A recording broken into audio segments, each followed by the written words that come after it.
সামনে অপেক্ষা করছে আমার জীবনের করা সব থেকে বড় বাস জার্নি। এখন আর মনে হচ্ছে না যে পা মাটিতে রাখি। 24 ঘন্টা একটা ভয়ঙ্কর বাস জার্নি শেষ করে মাত্র এখানে পৌঁছালাম। এখন আমরা কুয়াকাটা থেকে চলে যাচ্ছি। পরবর্তী গন্তব্যস্থল হচ্ছে সিলেট জাফলং। এখন বাজে সকাল হয়তো 8:30 15টা এরকম বাজে। দেখি হবে। আর সামনে অপেক্ষা করছে আমার জীবনের করা সব থেকে বড় বাস জার্নি। যেতে হবে মোটামুটি 550 কিলোমিটার। এখন কুয়াকাটা থেকে চলে যাব সোজা জাফলং।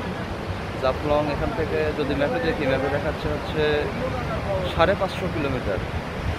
এই বাসে যেতে হবে। এটা হতে চলছে আমার করা সব থেকে লম্বা বাস জার্নি।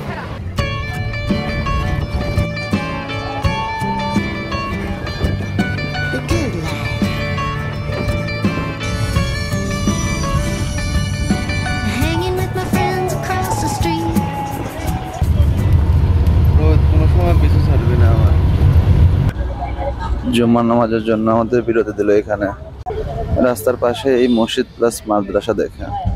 আমাদের যাত্রাপথে এখানে বিরতি দিছে। এটা হচ্ছে বরিশাল রোড, রাজৈর, মাদারীপুর। আমরা বর্তমানে মাদারীপুরে বৈশাখী হাইওয়ে।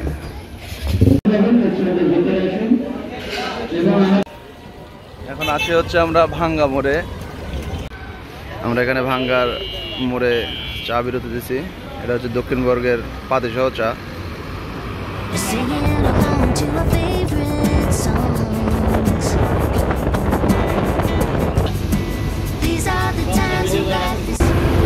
এই হচ্ছে আমাদের সব।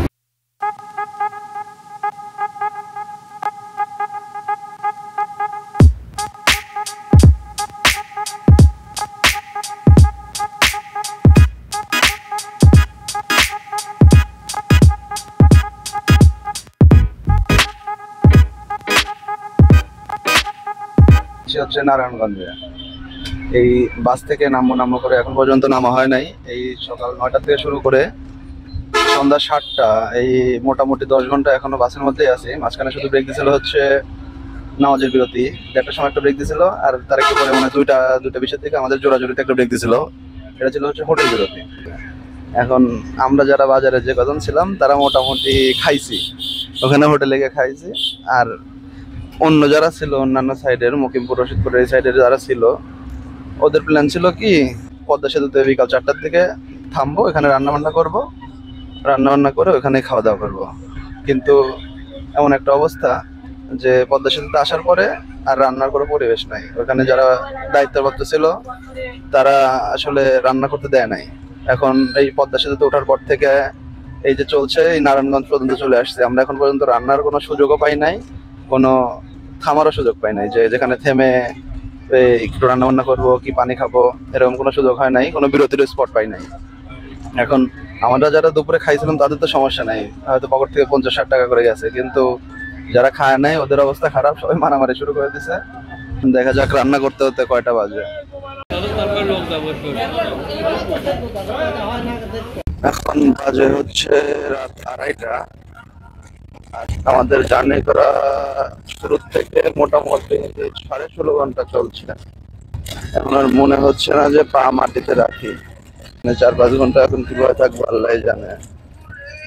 সিলেটের শেষ রাতের দিকে চরম বৃষ্টি হচ্ছিল। এই বৃষ্টির মাঝে শাহজালালের মাজারে বিরতি দিল।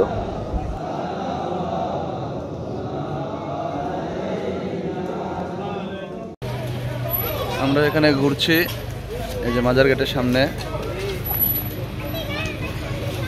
আর বাদ বাকি সবাই ভিতরে ঘোরাঘুরি করছে। ভিতরে আগেই দেখছি, আর ভিতরে এদের এই পূজার মতো সিস্টেম দেখে ভালো লাগলো না, এই জন্য বাইরে এসে দাঁড়ায় আছে। যখন এদের ঘোরা শেষ হবে তখন আমি ওর ভিতরে গিয়ে ওই পাশে গিয়ে আমাদের বাস আছে ওই পাশে চলে যাব। এটা হচ্ছে শাহপরানের মাজারের প্রবেশের গেট, আর এটা হচ্ছে মাজারের সামনের অংশ। আমাদের পরের ব্রেক দিতে হচ্ছে শাহপরানের মাজারে।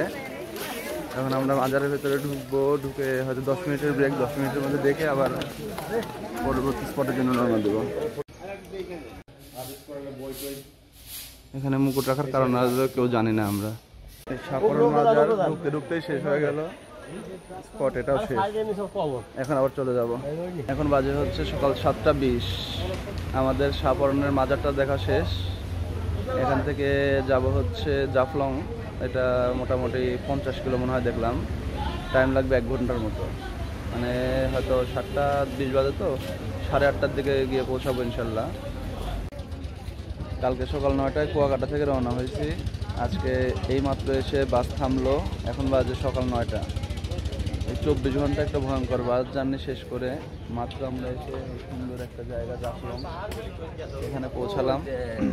এখন পর্যন্ত সুস্থ আছি আলহামদুলিল্লাহ।